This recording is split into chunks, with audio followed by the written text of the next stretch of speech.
우리가 너무나 잘 아는 말씀인데 출애굽기 14장 11절부터 12절 말씀입니다.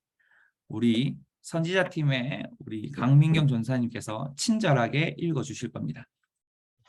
저희 교회가 쓰는 성경 번역이 좀 달라요. 그래서 눈으로 오셔도 되고 제가 개역 개정을 한번 바꿀 때도 있는데 아무튼 오늘은 우리말 성경으로 읽어드릴 것 같습니다. 네, 선제팀 강민경 전사님이 읽어주시겠습니다. 출애굽기 14장 11절에서 12절 말씀입니다. 네, 읽으면 되나요? 네, 읽으시면 됩니다. 그들이 모세에게 말했습니다. 이집트에는 무덤이 없어서 우리를 이 광야로 데리고 나와 죽게 하는 것입니까? 어떻게 우리를 이집트에서 끌고 나와서 이렇게 하실 수 있습니까? 우리가 이집트에서 이집트 사람들을 섬기게 그냥 놔두십시오라고 하지 않았습니까? 이 광야에서 죽는 것보다는 이집트 사람들을 섬기는 편이 나았을 것입니다. 아멘. 네. 하나만 더 찾을게요. 죄송합니다. 16장 출애굽기 16장 3절 말씀입니다. 다 잘 아는 말씀이지만 제가 한번 그래도 읽어보고 싶습니다. 16장 3절. 이스라엘 백성들은 모세와 아론에게 말했습니다.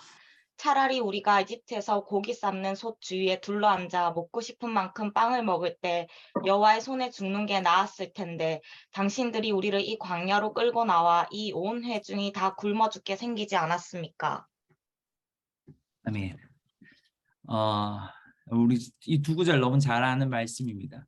이것이 사실은 정체성과 깊은 연관이 있는 말씀인데 이 부분은 조금 이따 다시 한번 설명을 드리고 일단 우리가 좀 첫 번째 시간에 기억해야 될 것은 정체성이 뭔지가 분명하게 우리에게 정리될 필요가 있다고 생각합니다.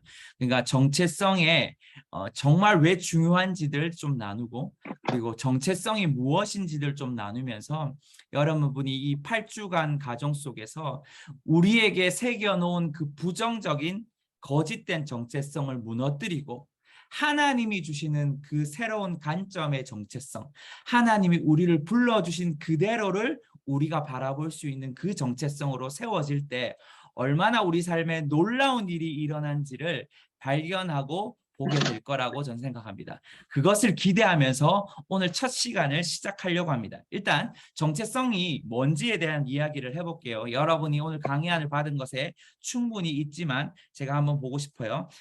정체성을 국어사전에서는 이렇게 말하고 있어요. 변하지 아니하는 존재의 본질을 깨닫는 성질 또는 그 성질을 가진 독립적인 존재. 예, 좀 어렵게 표현하고 있어서 영어로 보면 이래요. identity라고 말하는데 그것을 우리말로 번역하면 신원, 신분, 정체라고 이야기하는데 이것을 원어적으로 좀 쪼개어 보면 이렇게 표현되더라고요. I, 그 다음에 identity라는 부분은 확실한, 분명한이라는 뜻이 있어요.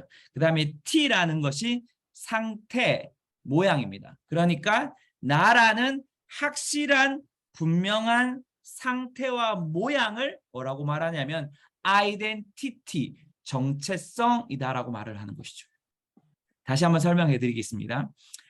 원래 저희 교회는 이렇게 PPT를 하는데 제가 PPT 하는 걸 너무 안 좋아해서 여러분 이해해 주시고 제가 말로써 충분히 잘 설명해 드리도록 하겠습니다. 다시 설명해 드리면 I라는 것이 나잖아요.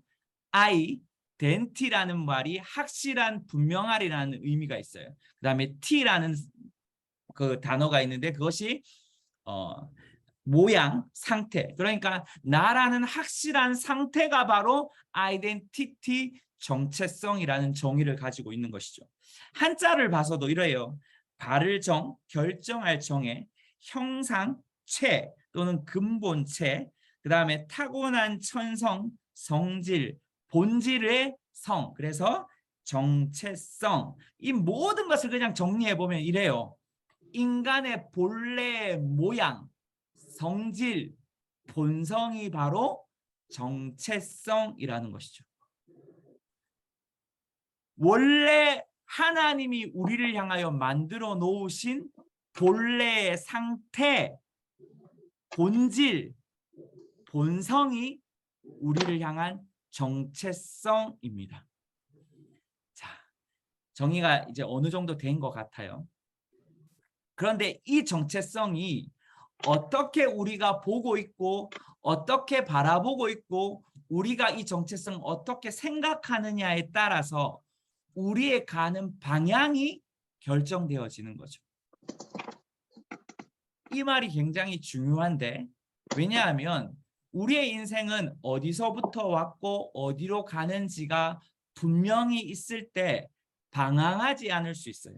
방황하지 않는다라는 것은 하나님의 본래의 모양, 모습, 목적을 이루어갈 수 있는 것이 되는 것이죠.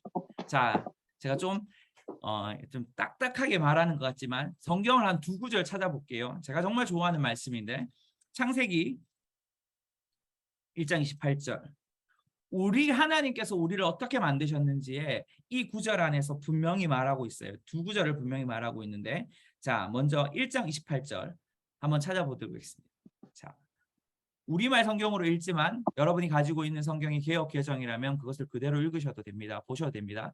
자, 읽어드리도록 하겠습니다. 하나님께서 그들에게 복을 주시며 그들에게 말씀하시기를 자식을 많이 낳고 번성해 땅에 가득하고 땅을 정복하라. 바다의 물고기와 공중의 새와 땅 위에 기는 모든 생물을 다스리라 하셨습니다. 아멘. 여기에 28절에 5가지 하나님 복을 주시죠. 생육하고 번성하고 땅이 충만하고 땅을 정복하고 다스림의 복과 권위와 권세를 주세요. 이것이 인간이 가진 하나님의 목적과 연관이 되어 있어요. 그것은 27절에 분명히 말하는데 이렇게 말을 하고 있죠. 27절도 한번 읽어주셨으면 좋겠어요.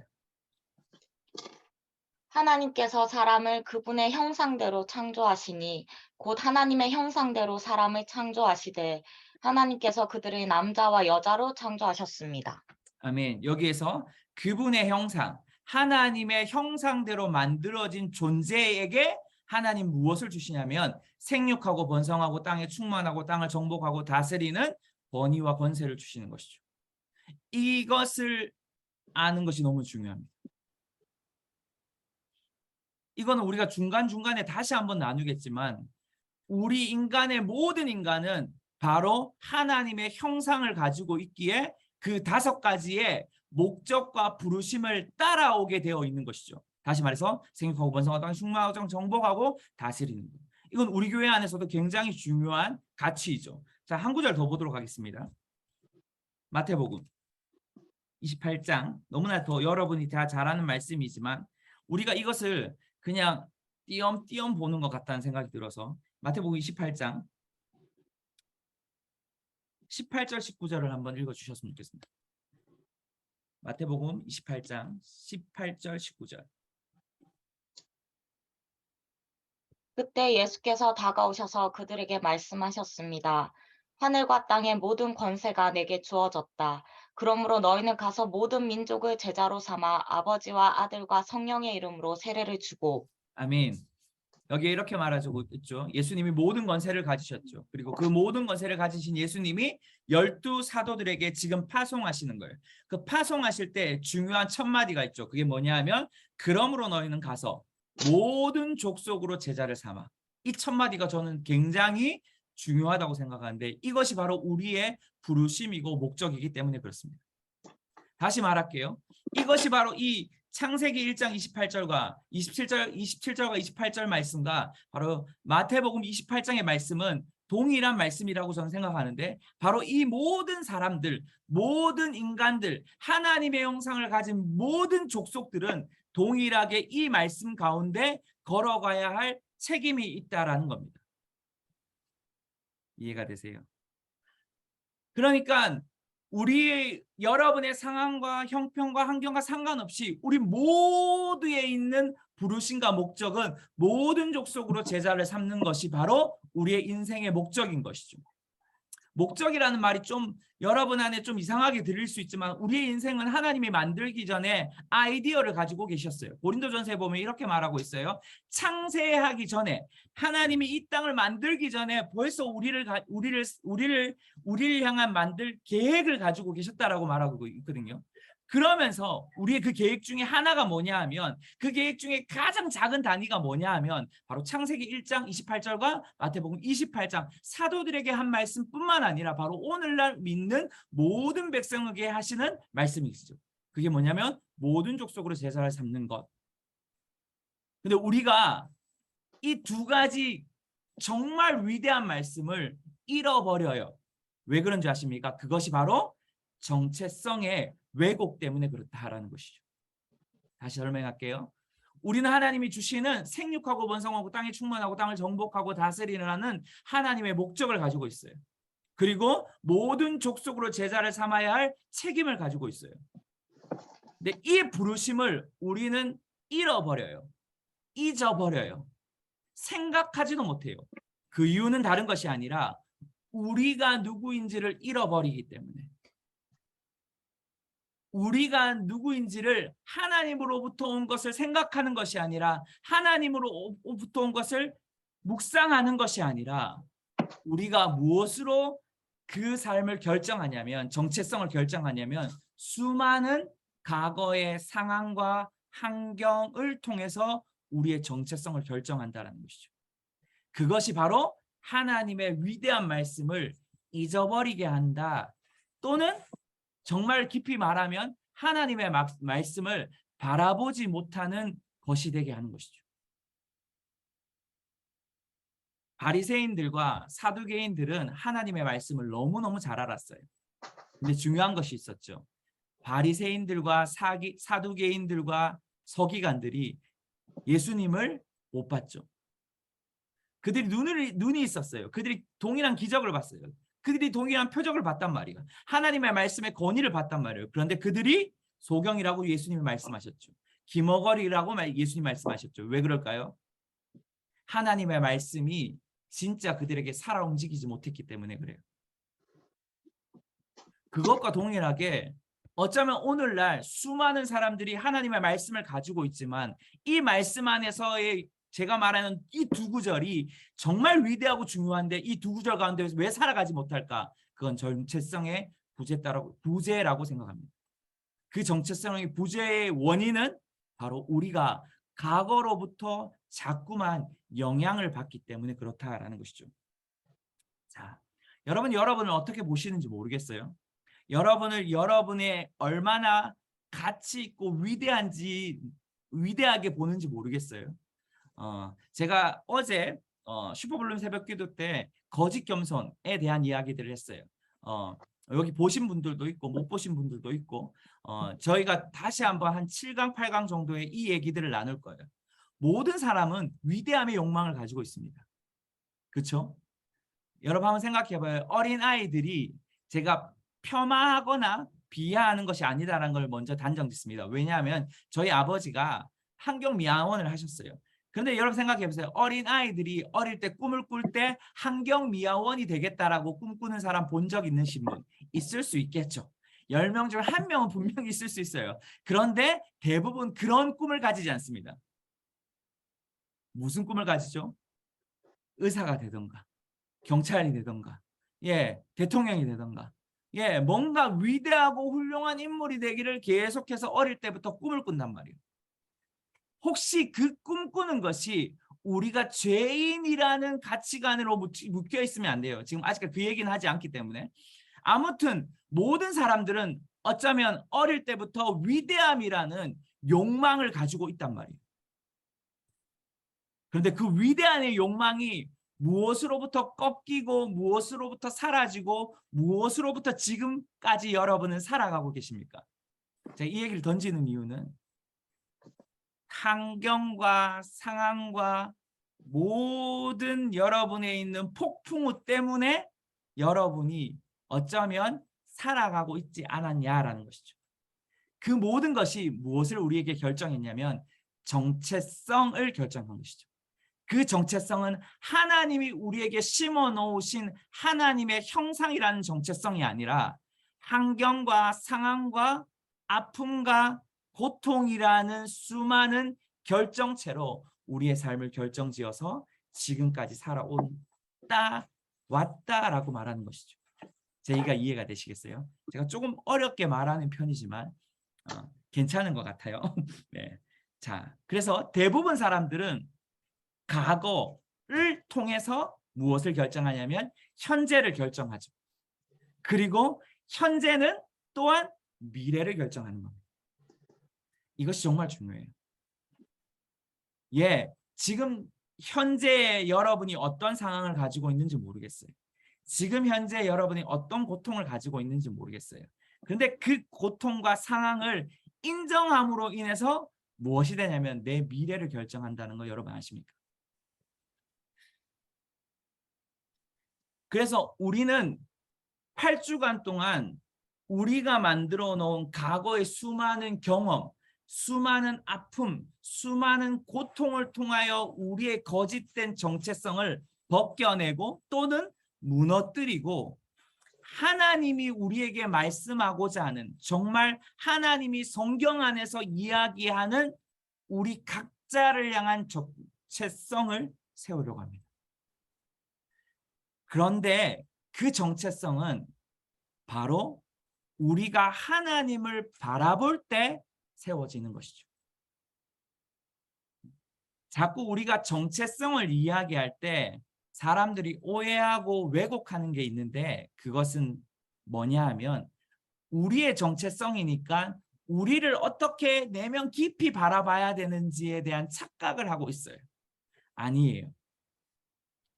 여러분, 여러분의 얼굴을 무엇이 묻었는지 보기 위해서 무엇을 보나요? 그쵸? 거울을 보는 거예요.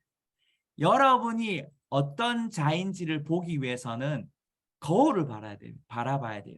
그 거울은 다른 것이 아니라 하나님 아버지의 거울을 바라볼 때 내 자신이 얼마나 위대하고 가치 있고 존귀한 자인지를 볼 수 있는 거예요. 다시 이야기할게요. 수많은 정체성들을 이야기하는 사람들 중에 몇몇 소수의 분들이 자꾸 우리의 내면을 바라보라고 말합니다. 근데 그것은 정말 100% 올바른 진리가 아니라고 생각해요.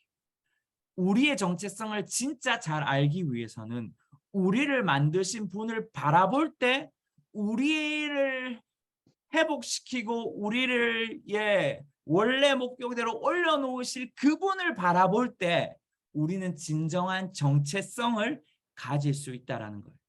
그래서 이렇게 보면 이렇게 말하고 있어요. 데일 마스터라는 목사님께서 이번에는 저희가 이렇게 참고 문헌을 안 올렸는데 꼭 한번 읽어봤으면 좋겠다는 책이 나는 왕이로소이다라는 책이에요. 그 책에 데일 마스터 목사님이 분명하게 재밌게 표현하고 있는데 이렇게 말하고 있어요. 여러분의 강의 안에 있습니다. 그분은 우리의 정체성의 거울이다. 우리가 그분을 어떻게 보는지 우리가 우리 자신을 어떻게 보는지와 연결되어 있다. 자, 너무너무나 저는 탁월한 말이라고 생각해요. 우리는 우리를 볼 때 우리의 정체성을 발견하지 않습니다. 우리는 하나님을 볼 때 하나님으로부터 오는 계시와 그 계시를 통해서 우리는 올바른 정체성을 가지게 되는 것이죠. 이 가치를 모르면, 이 진리를 모르면 사실은 우리는 우리의 왜곡된 정체성을 바라볼 수밖에 없는 거예요. 이제부터 우리가 우리의 그 왜곡된 정체성이 주는 영향력에 대해서 좀 보고 싶습니다. 아까 출애굽기 14장과 출애굽기 16장은 이스라엘 백성들이 불평하는 장면입니다. 14장은 우리가 아는 것처럼 홍해 사건, 16장은 여러분 아는 것처럼 고기가 없어서 먹을 것이 별로 마땅하지 않아서 나오는 불평들이에요. 근데 사실은 이스라엘 백성들이 계속 가는 곳마다 상황마다 뭐 하고 있어요? 불평하고 있단 말이에요. 근데 그 불평 속에 무엇을 불평합니까? 무엇과 비교해서 불평합니까?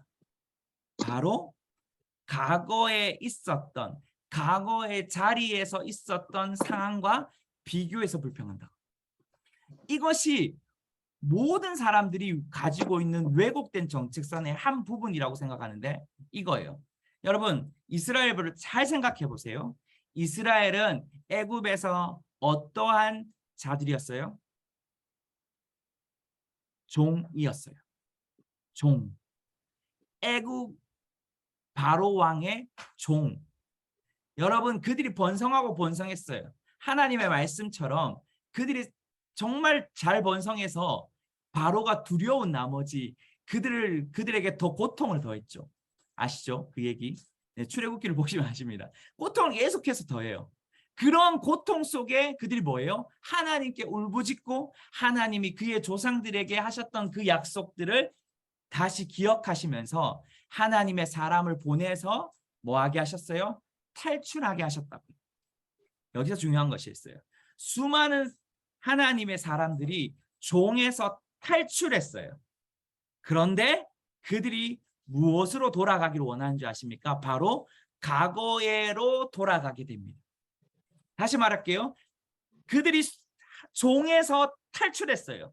종에서 자유함을 얻은 하나님의 백성으로 나왔어요.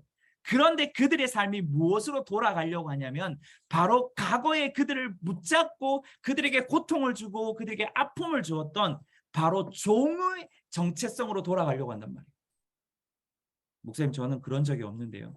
목사님, 저는 그렇지 않습니다. 그런데 한번 여러분 잘 생각해 보세요. 민수기를 한번 보도록 할게요. 민수기 13장에 보면 31절과 33절 말씀입니다. 여러분 이것도 잘 아는 말씀일 거예요. 자, 한번 보도록 할게요. 한번 읽어주세요. 그러나 그와 함께 올라갔던 사람들이 말했습니다. 우리가 그 사람들에게 올라가선 안 됩니다. 그들은 우리보다 훨씬 더 강합니다. 그러고는 그들이 이스라엘 백성들에게 자신들이 살펴보고 온 땅에 관해 좋지 못한 이야기를 했습니다. 우리가 살펴보고 온 그 땅은 거기 사는 사람들을 잡아먹는 땅입니다. 우리가 거기서 본 사람들은 모두 신장이 컸습니다.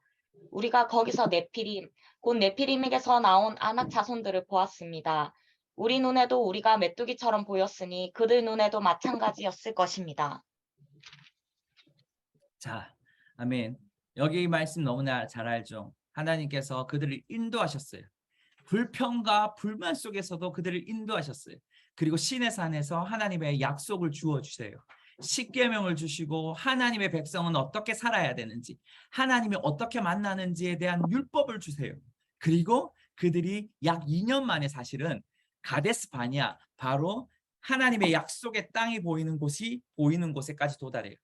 그리고 하나님께서 뭐 하세요? 12명을 뽑아서 12지파에 12명을 뽑아서 파송시키고 이제 그들의 보고를 듣는데 그 보고 속에 지금 10명이 불평을 쏟아내는 거예요. 그러면서 또 무엇을 생각합니까? 과거를 생각하죠. 뭘 얘기하고 싶냐면 아까 얘기했죠. 과거는 현재를 만들고 현재는 미래를 만든다라고 했어요.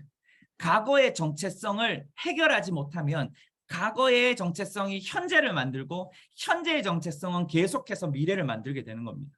자, 무슨 말이냐면 우리가 우리의 상황과 우리의 환경으로부터 우리의 몸이 떠났으면서도 수많은 사람들이 올바른 정체성을 가지지 못하는 것은 과거를 계속해서 뭐하기 때문에 묵상하기 때문이 그렇다는 것이죠. 오늘 누구처럼요? 이스라엘 백성들처럼. 묵상이 뭐예요? 메디테이션이라는 말, 읊조린다라는 말. 오늘 새벽에도 우리가 그 말을 좀 나눴는데 읊조린단 말이에요. 계속해서 종알종알거린단 말이에요. 계속 입에서 그것을 떠나지 않게 하고 있다는 말이거든요. 그러니까 이스라엘 백성들은 지금 그들의 과거와 현재를 계속해서 비교하면서 뭐 하고 있어요? 묵상하고 입으로 읊조리고 있는 것이죠. 그러니까 그들이 뭐예요? 또 불평이 나오는 거거든요. 또 과거로 돌아가고 싶어지는 뭐가 여러분 욕망이 끌어오르는 것이죠. 우리는 하나님이 주신 바른 목적과 부르심으로 가지 못하는 이유가 바로 여기 있는 거예요. 과거를 계속해서 진리로 믿는 정체성, 읊조림 때문에 그렇다는 것이죠. 제가 지금 여러분에게 얘기하는 순간 여러분이 생각나는 과거의 묵상들이 있을 거예요. 그것이 바로 여러분의 거짓된 정체성이 여러분을 끌고 가는 것입니다. 제가 제 삶을 얘기해드리고 얘기해 드리면 좀 더 여러분에게 쉽게 접근할 수 있을 것 같다라는 생각이 들어요. 어, 저희 집은 부한 집이 아니었어요. 우리 성도님들하고 나눴는데 어, 부자가 아니었다고요. 그래서 가난은 했어요. 가난했고 조금 부족했어요. 근데 제가 어릴 때 저희 아버님이 장로님이신데 그 장로님에게 용돈을 달라 그러면 항상 저희 아버님은 저희 엄마한테 가서 용돈을 받아라라고 말을 해요. 그러니까 제 생각 속에는 그것이 무엇과 연관이 되었냐면 하나님을 아버지를 바라볼 때 하나님은 뭔가 책임을 회피하는 분, 하나님은 나에게 뭔가 내가 요구할 때 나의 요구를 들어주지 않는 분이라고 저는 생각했어요. 그래서 어느 날이었어요. 제가 정말 재정적인 좀 압박이 있을 때였어요. 근데 그 재정적인 압박 속에서 제가 하나님 앞에 뭘 요구하지 않는 걸 봤냐면 하나님께 나의 재정에 정직하게 요구하지 않는 그림을 보게 된 거예요. 그러니까 왜냐하면 바로 과거의 아버지라는 분을 통해서 무엇을 봐요? 하나님 아빠를 보는 거예요. 나의 기도를 해봤자 하나님이 나의 기도에 다른 사람에게 책임을 전가시키든 아니면 하나님은 나의 기도에 응답하지 않는 그 기도의 응답이 아니라 재정적인 부분의 영역에서는 응답하지 않는 분이라고 제가 믿었던 것이죠. 그러니까 내 삶의 정체성은 뭐예요? 항상 나는 가난한 자다라는 정체성을 가지고 있었던 것이죠. 이해가 되세요? 근데 하나님이 그것을 어느 순간 딱 떠오르게 하시더라고요. 그 장면이 딱 떠오르면서 하나님 앞에 제가 말했어요. 하나님, 나 돈이 필요해요 라고 했을 때 그 거짓 정체성을 끊으시는 하나의 그림을 보이셨는데 옛날에는 아버님께서 이렇게 지금 제가 지갑을 진짜 들고 왔어요. 지갑을 들고 와서 네, 이렇게 해서 이렇게 돈을 막 이렇게 보여주시잖아요. 이렇게 보여주시지 않고 그냥 지갑에 돈이 없다고 하고 그냥 지갑을 집어넣으시는 거예요. 근데 그날은 하나님께서 나에게 지갑을 열었는데 지금 제 안에 5만 원짜리가 없네요. 안타깝게. 예, 5만 원짜리가 막 이렇게 뭐 두껍게 있는 거예요. 1만 원짜리밖에 없는 것 같은데. 예, 막 두껍게 있는 거예요. 그러면서 하나님께서 이 두꺼운 5만 원짜리 이 돈을 저에게 탁 주시는 거예요. 그러면서 제 속에 있는 정체성이 바뀌어 버리는 거죠. 뭘로요? 아, 하나님은 나의 재정적 기도에 그냥 주시는 것이 아니라 넘치게 주시는 분이구나. 하나님은 나의 기도에 회피하시는 분이 아니라 하나님은 나의 기도에 정말 반응하시는 분이구나. 제가 우리 성도들에게 그 얘기 나누고요. 그리고 난 다음에 무슨 일이 있었는지 제가 그때 재정이 회복되는 것들을 다시 한번 느꼈던 것 같아요. 제가 지금 정확한 기억은 나지 않지만 여러분 안에 지금 떠오르는 그림들이 분명히 있을 거예요. 어떤 분들은 아버지와의 관계 속에서 사실은 어머니와의 과거의 관계 속에서 어떤 분들은 친구와의 관계 속에서 여러분의 새겨놓은 정체성이 있을 거예요. 그것은 하나님이 주신 정체성이 아니죠. 근데 우리는 그것을 뭐 하냐면 계속해서 뭐 하냐면 묵상해요. 묵상하지 않고 싶어도 뭐 하냐면 사람들은 묵상이 되어집니다. 그것이 무서운 거예요. 왜? 그것이 정체성의 위력이거든요. 계속해서 좀 얘기를 나누겠지만 그러한 것들을 여러분이 이 정체성 기간에 계속해서 적어 나가세요. 나에게 어둠이 속였던, 관계 안에서 속였던 수많은 사람들은 관계로 통해서 형성되죠. 어떤 분들이 이런 분들이 있어요. 하나님이 기도를 했는데 내 기도를 안 들어주신 거예요. 그러니까 하나님은 내 기도를 들어주지 않는, 내 기도를 해도 나는 기도를 해도 소용없다라고 믿게 되는 거짓된 정체성을 가지게 되는 경우가 있어요. 네, 그런 경우도 분명하게 그것은 깊은 과거를 계속해서 묵상하게 만들 겁니다. 그거는 우리가 천천히 하나씩 이 과정 가운데 해결하려고 해요.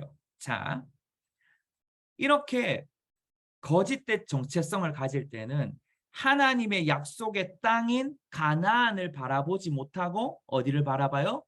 애굽을 바라보게 되는 거죠. 계속해서.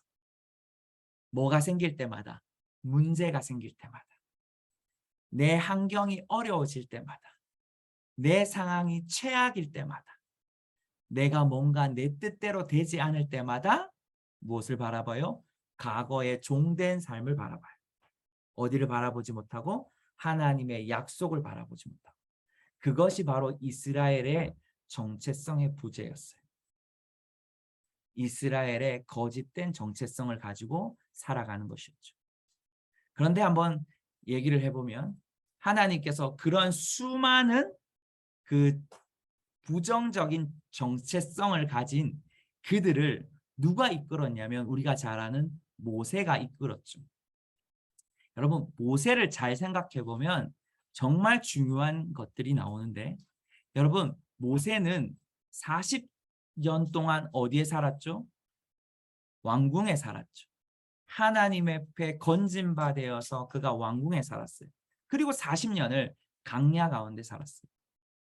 근데 우리는 이렇게 생각해요. 강야에서 하나님께서 다루신 그 훈련들이 너무너무 중요하다라고만 이야기를 들었는데, 그런데 더 중요한 것이 있어요. 그게 뭔지 아십니까? 왕궁에서의 40년을 올바르게 모세가 배우지 못했다면 그가 이스라엘 백성들을 이끌지 못했다는 것이죠. 다시 말해서 이 말이 뭐냐 하면 바로 아까 이야기했던 잘못된 정체성은 사람들을 이끌지 못합니다. 그런데 하나님이 주신 바른 정체성을 가진 사람은 사람들을 올바른 곳으로 이끌 수 있는 거예요. 그게 바로 모세였다고. 우리는 이렇게 배웠을 거예요. 어쩌면 모세의 그 40년과 모세가 왕궁의 40년과 그 애굽의 40년 통해서 왕궁에서의 40년을 아까도 말했던 중요하지 않다고 하면서 이 강야의 40년 가운데 이 강야의 길을 강야의 생활을 알았기 때문에 하나님께서 모세를 통해서 이스라엘 백성을 이끌었다라고 가르침을 받을 수 있어요. 그게 틀렸다는 말은 아니에요. 그런데 그가 이 강야만을 배웠다면 그는 분명하게 이스라엘의 수백만 사람들을 이끌지 못했을 거예요. 왜요? 잠언서를 한번 보도록 할게요. 잠언서. 잠언 30장.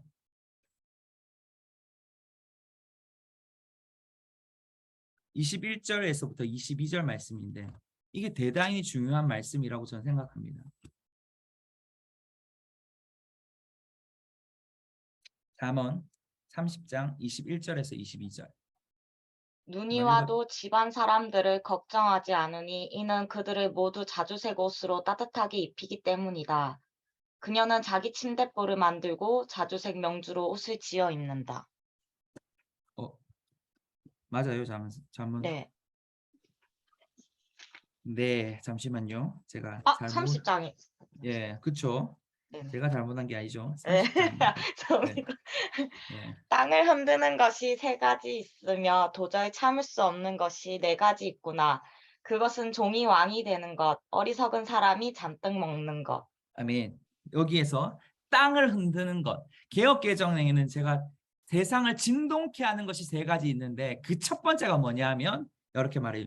종이 왕이 되는 것이라고 말하고 있어요. 종이 왕이 되는 것이 세상을 진동케 한다라고 말하고 있거든요. 이것이 바로 모세의 삶입니다. 우리는 놓치고 있는 것이 있어요.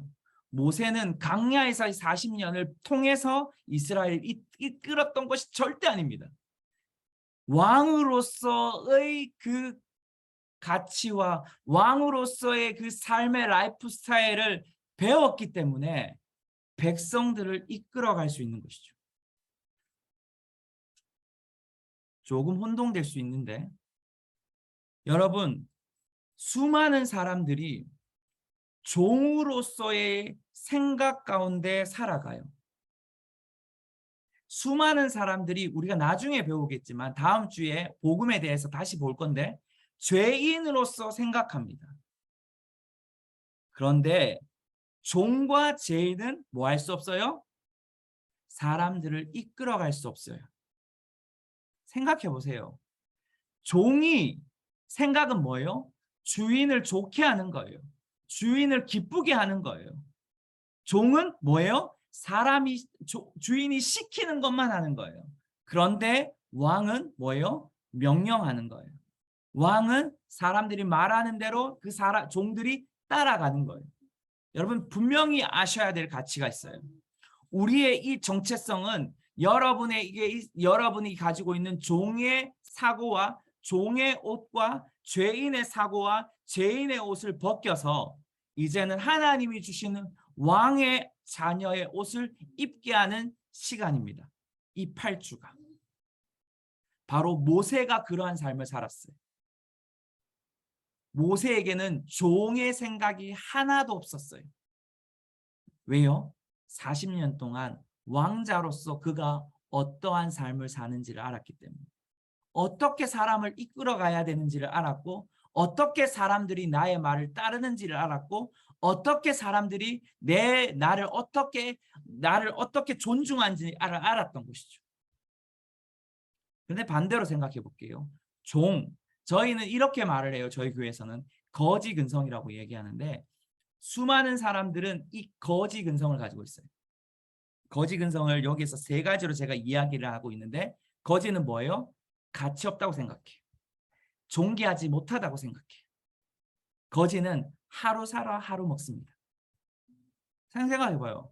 그래서 제가 어렸을 때 그 거지들 부르는 거 노래 들어보셨어요? 뭐라고 부르죠? 제가 순간 생각이 안 나서. 네. 아무 생각이 안 나십니까? 각설인데요? 네? 각설이? 예, 각설이. 뭐죠? 어떻게 노래 부르죠? 얼씨구씨구 들어간다. 예, 또 뭐죠? 얼씨구씨구 들어간다. 작년에 갔던 각설이 예, 죽지도 다시 않고 왔네. 또 왔네. 예, 맞죠? 죽지도 않고 또 왔네. 뭐예요? 그들은 삶을 어떻게 살아요? 하루하루를 살아가는 거예요. 그런데 왕은 절대 그렇지 않습니다. 종은 지금 바로 앞에 걸 바라요. 그런데 왕은 그렇지 않아요. 왕은 무엇을 봐요? 나라를 봐요. 그러니까 모세가 뭐예요? 사람들을 이끌어갈 수 있었던 거예요. 종은 어떻게 봐요? 지금 보여지는 현실의 앞에서 좌우돼요. 거지들이 그렇잖아요. 오늘 하루 먹고 사는 것들을 구걸하고, 오늘 하루 어떻게 살아야 될지를 걱정하고, 오늘 하루 살아야 될 걸 염려하고, 오늘 어떻게 일이 벌어질지를 근심하고 걱정하고, 그래서 평강이 깨어지고. 그런데 왕은 거기에 매여 있지 않죠. 어떻게 매여 있어요? 내 나라가 어떻게 이루어갈지, 내 나라가 어떻게 움직여질지, 내 나라의 백성들은 어떻게 해야 되는지. 여러분 지금 이것이 개념이 딱 세워지시는지 모르겠어요. 이 차이를 알 때, 아, 내가 지금 거지 근성에 있었구나. 아, 내가 지금 왕의 정체성 가운데 있었구나 할 수 있는 거예요. 그러면 무엇이 되냐면 바로 마태복음 28장과 창세기 1장 28절이 내 안에서 어떻게 작동할지를 아는 거예요. 우리는 수많은 시간들 속에서 여기에 있는, 제가 딱 보니까 최소한 2, 3년은 예수를 다 믿으신 것 같은데, 그렇다면 이 말씀 안에서 이 두 구절이 여러분의 삶에 어떠한 시각과 어떠한 생각과 어떠한 가치를 심어주셨어요? 마태복음 6장을 한번 볼게요. 6장 너무나 다 잘 아는 말씀이에요. 25절에서 34절 말씀.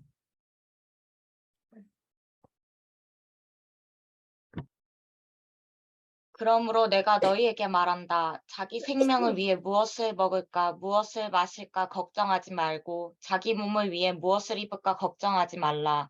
생명이 음식보다 소중하고 몸이 옷보다 소중하지 않느냐. 공중에 나는 저 새들을 보라. 씨를 뿌리지도 거두지도 창고에 쌓아두지도 않지만 하늘에 계신 너희 아버지께서 먹이신다. 너희는 새들보다 얼마나 더 귀하냐. 너희 중 누가 걱정한다고 해서 자기 목숨을 조금이라도 더 연장할 수 있겠느냐. 어째서 너희는 옷 걱정을 하느냐. 들에 핀 저 백합꽃이 어떻게 자라는지 보라. 일하거나 옷감을 짜지도 않는다. 그러나 내가 너희에게 말한다. 그 모든 영화를 누렸던 솔로몬도 이 꽃 하나만큼 차려입지는 못했다. 오늘 있다가도 내일이면 불 속에 던져질 들풀도 하나님께서 그렇게 입히시는데 하물며 너희는 얼마나 더 잘 입히시겠느냐. 믿음이 적은 사람들아. 그러므로 무엇을 먹을까, 무엇을 마실까, 무엇을 입을까 걱정하지 말라. 이 모든 것은 이방 사람들이나 추구하는 것이다. 하늘에 계신 너희 아버지께서는 너희에게 이런 것이 필요하다는 것을 아신다. 오직 너희는 먼저 그 나라와 그 의를 구하라. 그러면 이 모든 것도 너희에게 더해 주실 것이다. 그러므로 내일 일을 걱정하지 말라. 내일 일은 내일이 맡아서 걱정할 것이요. 한날의 괴로움은 그날에 겪는 것으로 충분하다. 아멘. 여러분 이 말씀 얼마나 많이 들으셨어요? 얼마나 많이 묵상하셨어요? 근데 한번 딱 생각해 봐요. 여러분 사실 솔직하게 정직하게 한 번이라도 저는 장담하는데 저는 수십 번 수백 번 염려하고 걱정했어요. 하루하루 어떨 때는. 정체성을 모를 때는 더 많이 걱정했고요. 진짜 하나님의 정체성을 알 때는 정말 걱정하지 않는 적이 더 많았어요.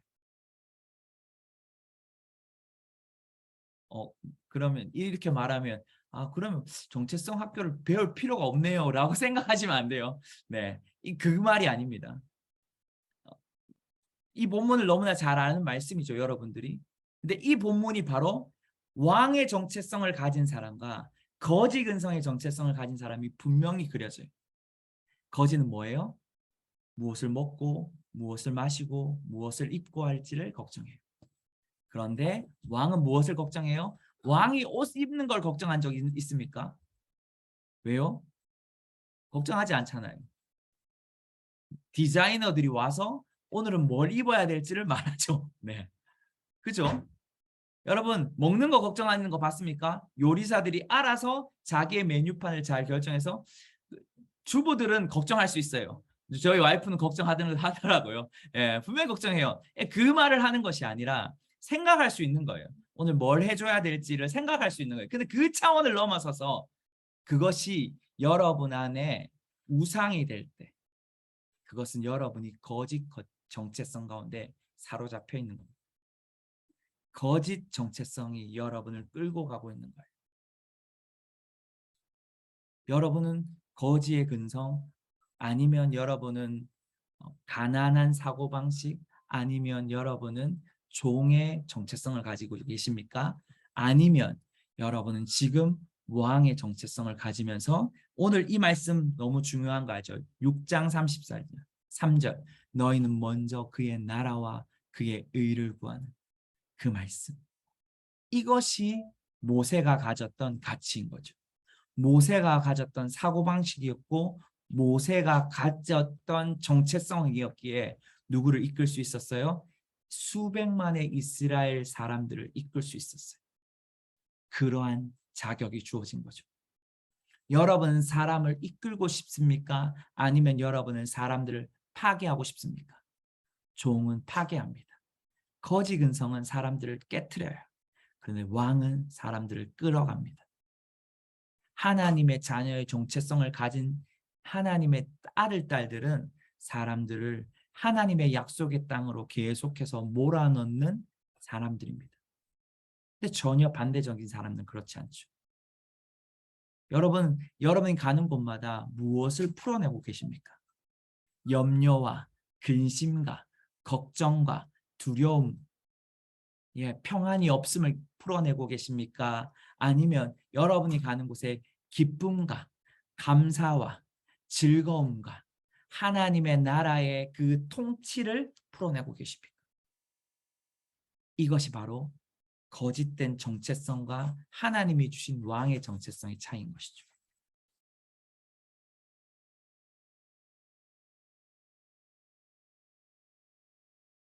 그래서 제가 여기 보면 이렇게 말하고 있어요. 부정적인 정체성은 우리를 향한 하나님의 목적과 부르심을 으로 나아가지 못하게 한다.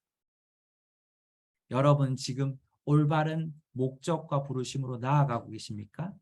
창세기 1장 28절과 마태복음 28장의 말씀이 여러분 안에서 계속해서 전진되어 가고 있습니까? 아니면 계속해서 후퇴되어 가는 것 같습니까? 이게 정체성을 가진 사람들의 차이인 거죠.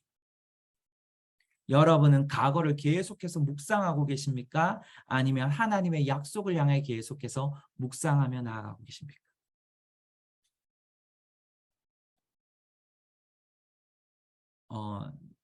제가 저 얘기를 하고 마치려고 해요. 저희 교회 전사님이 한 10년 이상을 이렇게 축사와 내적 치유만 만든 곳에 있었어요. 예, 정말입니다. 근데 사람들이 축사와 내적 치유만 받으니까 바뀌지 않는 것들을 보게 되더라고요. 제가 정말이에요. 저도 한 4년, 5년 정도 있었어요. 근데 왜 사람들이 건강하게 내적 치유를 받고 건강하게 축사 사역을 받는데 왜 사람들이 바뀌지 않을까라고 생각했을 때 딱 하나님이 이 정체성에 대해서 베델에 있는 크리스 밸런튼 목사님을 통해서 가르쳐 주시더라고요. 그래서 여러분들에게 꼭 두 가지 책을 꼭 추천해 주고 싶은데, 하나는 크리스 밸런튼의 왕의 초자연적인 삶의 라이프 스타일, 하나는 나는 왕이로소이다. 그리고 여러분 이 학교에 들어왔을 때 보았으면 좋겠는 것은 캐서린 로날라의 책들을 보면 정체성에 대한 이야기들을 많이 합니다. 이 세 분들의 책은 굉장히 이 정체성 학교에서 중요한데 될 수 있으면 봤으면 좋겠고, 그러면서 제가 제 삶의 사고방식을 바꿨어요. 여러분, 축사가 필요합니다. 축사 반대하지 않습니다. 축사는 정말 필요해요. 그런데 축사가 되기 전에 뭐가 필요하냐면 내적 치유가 필요하고, 내적 치유가 필요하기 전에 이 두 가지를 완전하게 여러분의 삶의 변화와 변동을 일으킬 수 있는 것, 아까 잠언서 30장 말씀을 다시 한번 기억해 보세요. 세상을 진동케 하는 것, 땅을 흔들게 하는 것이 세 가지 중에 첫 번째가 종이 왕이 되는 것이라고 했어요. 바로 우리가 우리의 종의 정체성을 벗고 그리스도의 왕의 정체성을 입을 때 세상은 진동한다라고 말하고 있거든요. 다시 말해서 그 내적 치유와 축사 사역을 모두 어쩌면 해결할 수 있는 것을 제가 찾은 것은 바로 정체성이다라는 것이죠. 여러분, 이 학교에 어떤 분들은 지금 다 등록하셨고 어떤 분들은 청강을 들으신 분들이 있지만 제가 강력하게 추천합니다. 예, 이 학교가 여러분의 삶에 세상을 진동케 하는 중요한 기초가 될 겁니다. 그러면서 여러분, 내적 치유를 받지 말라는 것도 아니고 저희 교회도 소저 팀이 있어요. 소저 받는 것도 되게 좋거든요. 이제 그 속에 축사 사역도 있고, 근데 그 모든 것들을 더 건강하게 이렇게 발전시키고 가속화를 시키는 것이 있다면 저는 정체성 학교라고 생각합니다. 여러분, 오늘 제 얘기를 들으면서 여러분 안에 있는 거짓된 정체성이 드러나신 분들이 있을 거예요. 내가 하나님을 이렇게 봤어? 내가 하나님을 이렇게 생각했네? 내 안에 이런 부분들이 숨어져 있었네? 라고 하는 분들이 있을 거예요. 그것이 바로 하나님이 오늘 여러분에게 뭐 하시는? 계시하시고 이제 그것들을 바꿀 때다라고 말씀하시는 거예요. 여러분, 지금이 바로 여러분의 삶의 정체성, 내가 누구인지 아이덴티티를 바꿀 때입니다. 그럴 때 뭐가 되냐면 세상을 진동케 하는 첫 발자국이 되어집니다. 할렐루야. 제가 오늘 좀 빨리 끝난 것 같은데 혹시 여기까지 했는데 질문 있으신 분 계십니까? 질문.